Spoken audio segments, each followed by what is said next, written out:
మనకు ఒక special status ఇవ్వాలి. 5 సంవత్సరాలు ఇచ్చారు. అందుకని కనీసం 15 సంవత్సరాలు స్పెషల్ స్టేటస్ ఇమ్మని చెప్పి వారిని కోరుతున్నా. అదే మరి కొంతమంది కావాలని కన్ఫ్యూజ్ చేసి స్పెషల్ స్టేటస్ ఇస్తే ఇది ఒక సంజీవని కింద అన్నీ అయిపోతాయని. ఏం వస్తాయండి? 2 వస్తాయి. ఆ 2లో ఏంటి?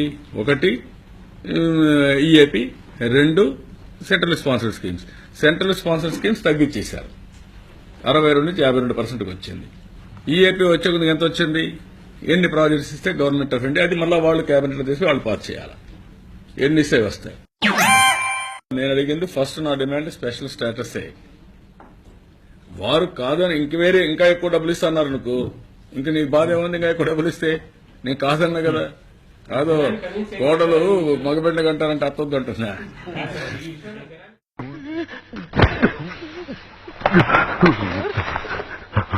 ఈ యొక్క స్పెషల్ స్టేటస్ తోనే మొత్తం అయిపోతుంది, స్వర్గం అయిపోతుందని చెప్పి మాట్లాడుతున్నారు. 10 ఏళ్లు స్పెషల్ స్టేటస్ వచ్చిన రాష్ట్రాలు స్వర్గాలు అయిపోలేవి. What is the reason?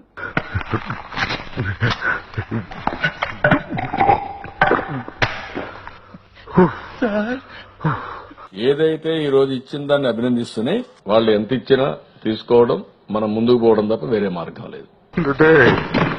ఎగదీసావు కదరా. ఎన్టీఆర్ని చూశాను, ఏఎన్ఆర్ని చూశాను, అమితాబ్ని చూశాను, కమల్ని చూశాను, కానీ నీలాంటి నటుడిని చూడలేదురా.